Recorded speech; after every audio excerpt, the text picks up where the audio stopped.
when Bobby died, and then he came back and he was able to tell you, listen, I stood before angels who showed me my entire life from the time I was baptized. Nothing before that was there, like the scriptures say. So when you're baptized, your slate is washed clean, and they showed him everything, and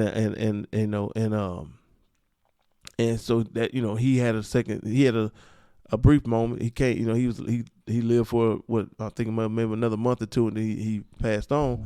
But is it knowing that it's real, right? So when you pass away, maybe briefly you might be thinking about the people you're leaving behind, your loved ones that's still here, but you got to go stand before your Creator. And I'm gonna tell you something.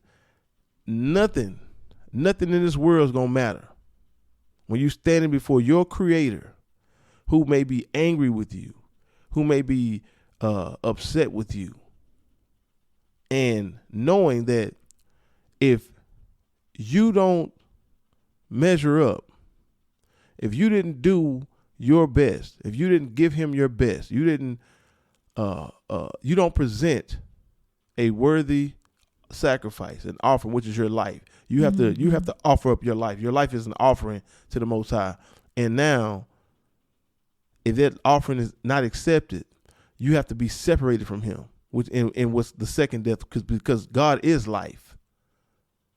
So if you're separated from God, then that's death, right? To be separated from life. And now, if you are separated from Him, and you go to this place where God is not, and it's forever, gnashing of teeth, pain, destruction, forever. What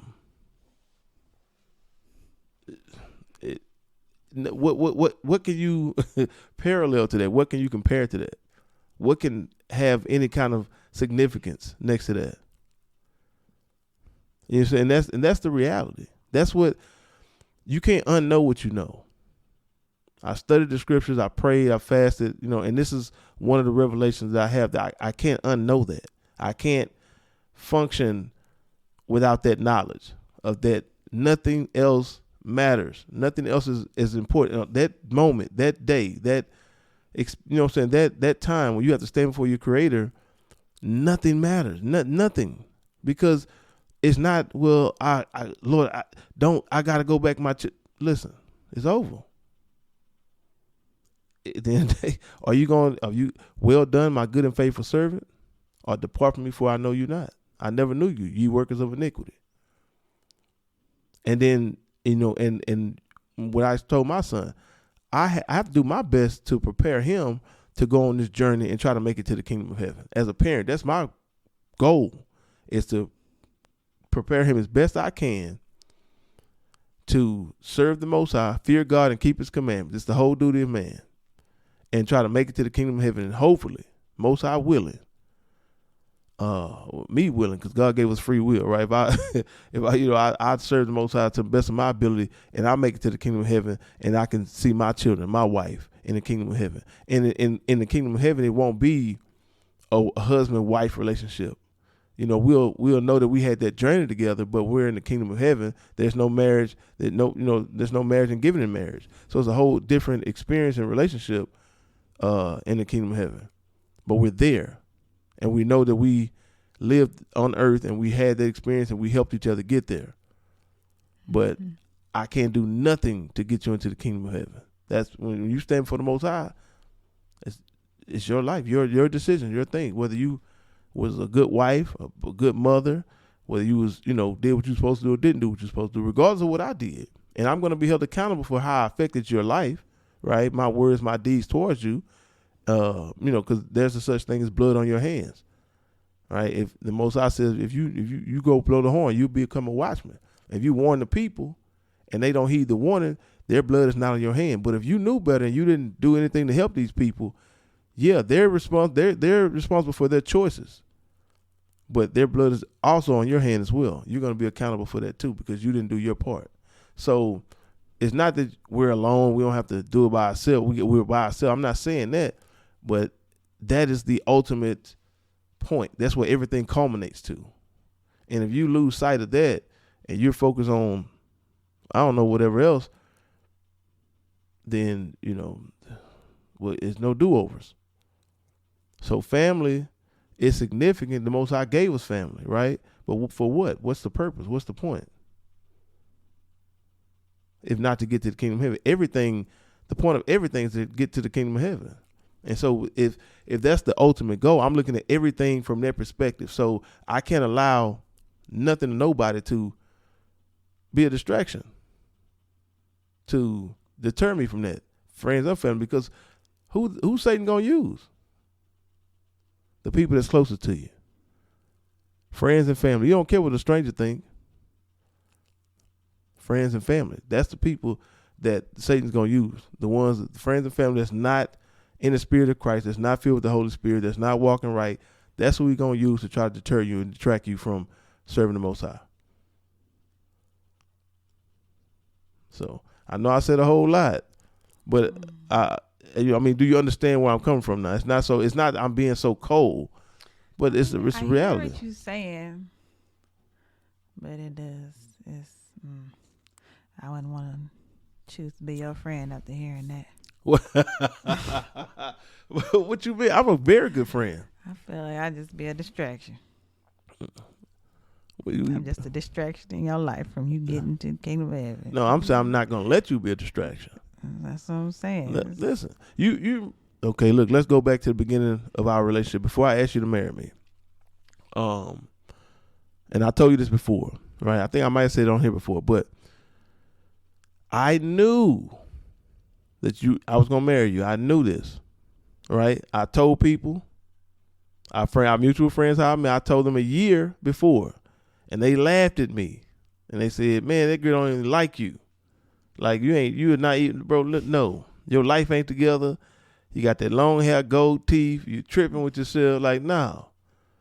But I knew, right? And I was going through a transition, and then sure enough, a year later, you was on my team, but. And I knew the night that we stayed up later. We didn't lay up. We stayed up. We had a conversation. She was sitting in one chair. I was sitting in another chair, kind of like now. I don't want to put nothing, but we had that conversation. And like I said, basically our first real conversation. Yeah. And you mentally stimulated me. And that was, I don't know. I knew then that was it. I knew this is, she the one. And so progressing, we recording, you're overseas, you're in Syria. I'm in Texas, and we're talking through Skype, I think it was. Mm-hmm. And we started doing these Bible studies and everything. And I think that's one of the things that attracted you to me and intrigued you.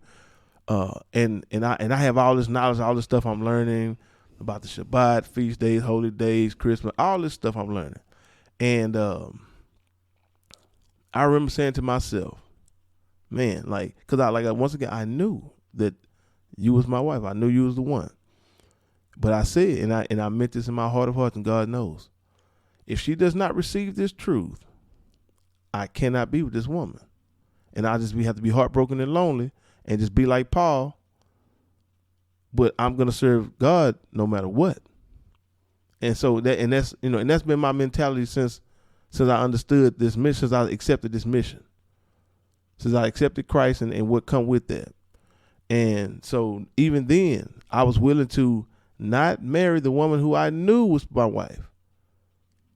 I was willing to not do that if it was going to be a distraction. If it was going to be, if I had to pick, be with a woman who don't believe what I believe, or follow the Most High and not, attach myself to somebody that's going to deter me, to a Delilah, or to my, whatever the case is. So, it's been like that. So when you say, well, I wouldn't want to be your friend, you're a distraction, I'm not going to let nobody be a distraction. I'm trying my best not to, I'm going to say. Understanding that that's the ultimate goal. I mean, of course, no one should allow other people to take them off the course of following Christ and living for the Most High. But it's like, I can't describe it, but it's like your viewpoint is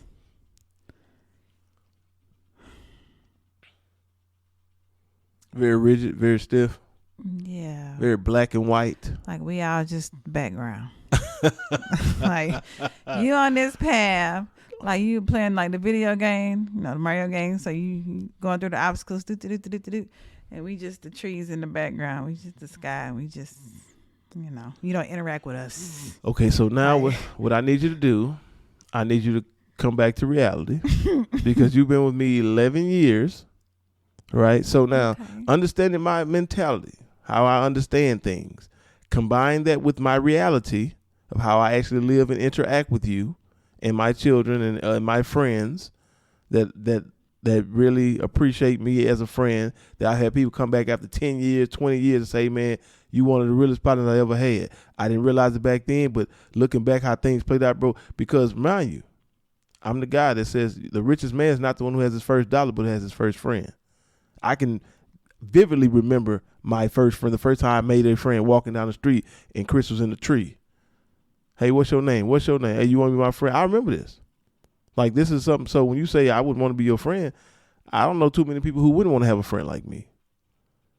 I'm loyal to a fault. That doesn't, you know what I'm saying? But I'm just telling you, I'm bringing you into my mentality, what I'm thinking, what I carry in my mind. So when in the reality of how I interact with you, how I deal with you, with people, how you see me deal with people, why would you say, well, I wouldn't want to be your friend? Because the whole time you've been knowing me, I've had this mentality. I've had this mindset. It didn't stop me from being a good friend or a good husband. So when you like listening to my words, I can understand what you're saying. Well, that makes everybody sound like they're in the background. But looking at my life and how I deal, do you really think I deal with people like that? That's how I deal with people. Honestly, no, but a little bit yes. Just a little bit yes. Do tell. Because I feel like for the people who fit into your mission, who fit the mic over something. You got it, cause right. Yeah, there you go. Yeah. Is that okay? Yeah, it's perfect.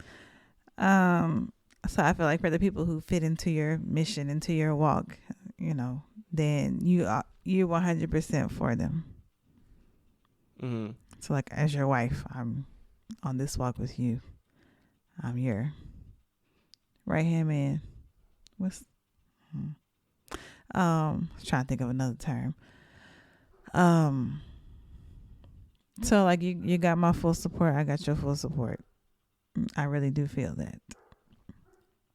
But I feel like if someone in your life is not like on your same mission, or I don't know, it's like and I guess that's to be expected. I feel like you're sorry, I'm all over the place. Like certain situations where you're not gonna go out your way. Can you think of an example? Are you thinking of something?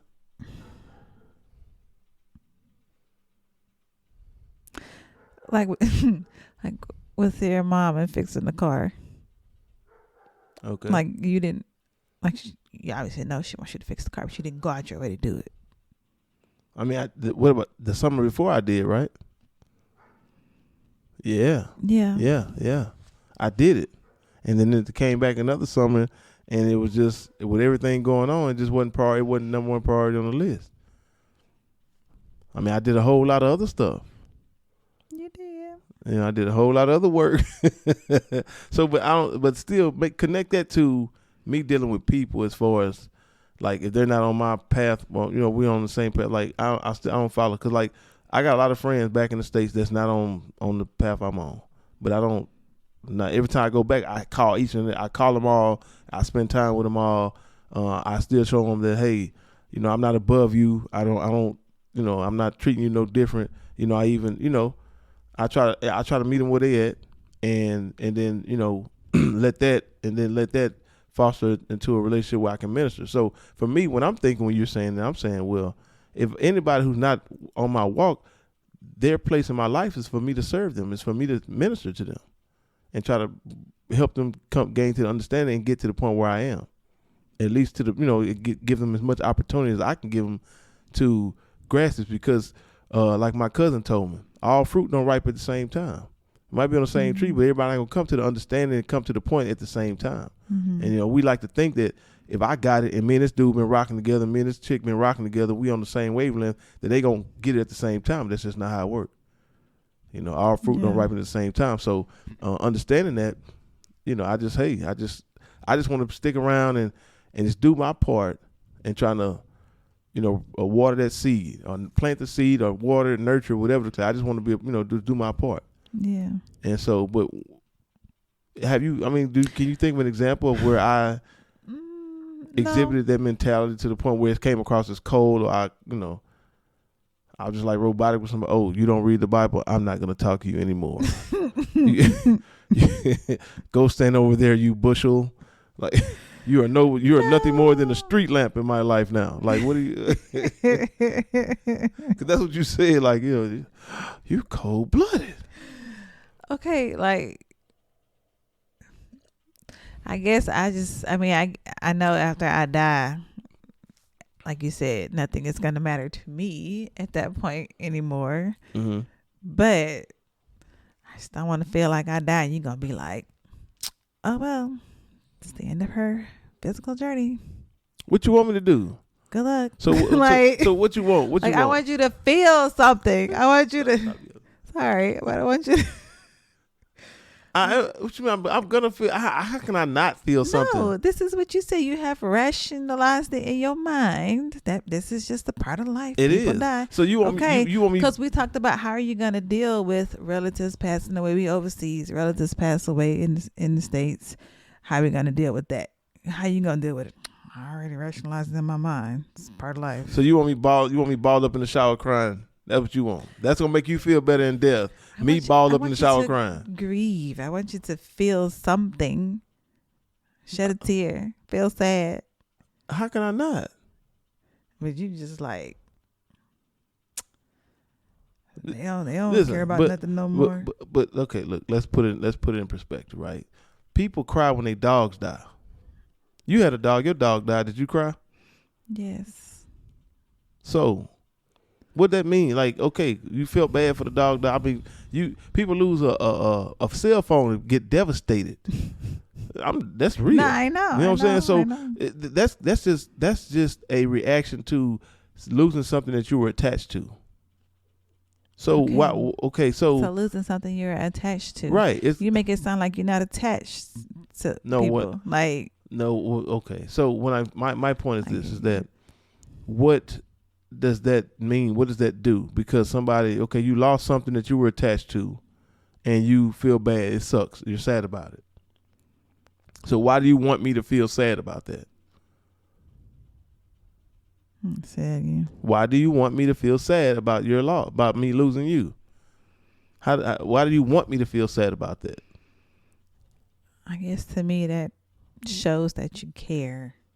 No. Like, okay. I understand the logic. What I'm saying? I understand the logic, right? Like if you lose a shirt that you never wear, you barely wear it, it's like, oh man, like I thought, left that in the locker room. Somebody got it. Dang. But if it's like your favorite shirt, you're going to be like, you're going to go lost and found and look for it. Like, you're going to feel a certain kind of way. Like, dang. Gotcha. Right. So I don't want to be just a random shirt that you left in the locker room. But how? Okay. So first of all, you're going to be gone. You're going to be dead. So you're not going to know what I'm doing here anyway. I care now. Right. And that's what I'm getting to. You want to know that I cared. But I care now. Because of how I deal with you now. Not about how I grieve after you die. It's about how I'm dealing with you now. No. Like the whole trend of giving a person their flowers while they're here. Okay. Who cares? Like I don't care about. Listen, and I said this years ago when I die, you can throw me butt naked out in the street. Ain't got nothing to do with me. I'm gone. That's honestly, no. But no, that's what I'm saying. The reason why I'm saying, because I'm not there. I'm out. I ain't got nothing to do with what y'all got going on down here. Y'all at the funeral crying, and whoever cried the hardest and put and get my name tattooed on their neck and kiss me in the that has no effect on me. I'm not gonna receive none of this. I'm out.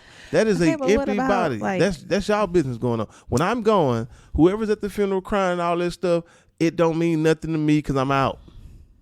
That's the reality of it. You don't care about your legacy. I'm gone. My legacy is my fate is sealed. Listen, Let me calm down.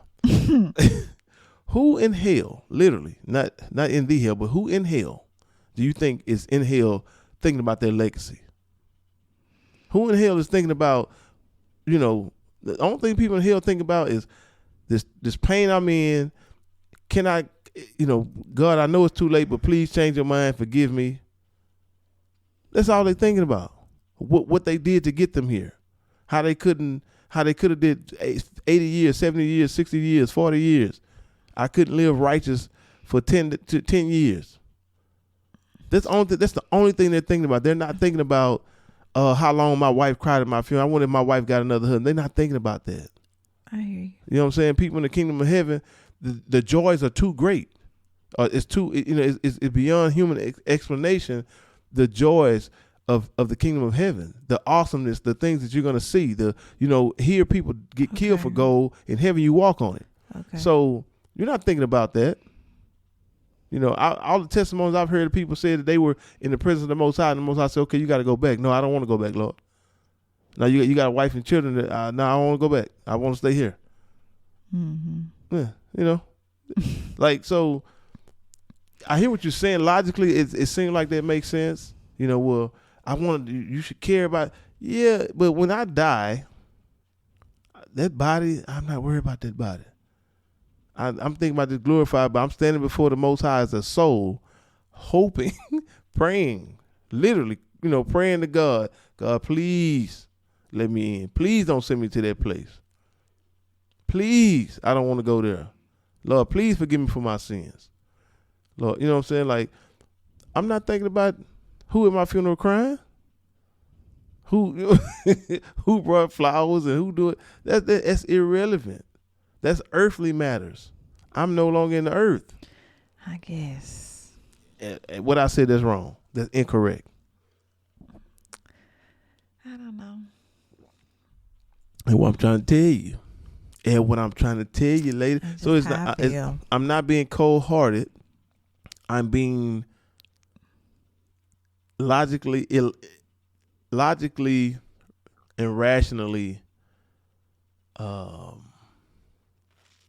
I don't know how to say what I'm saying, but I'm speaking from a logical and rational place based on the understanding that I have of scriptures. And like I said, once you understand something, you can't unlearn it. I can't unlearn what I know. I get what you're saying. Right. But my actions with you day to day show you that I'm not a cold-hearted person.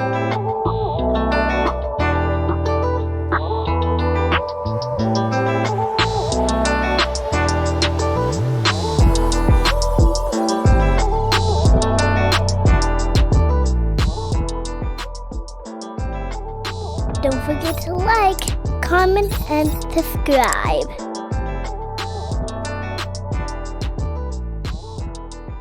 Thanks for watching.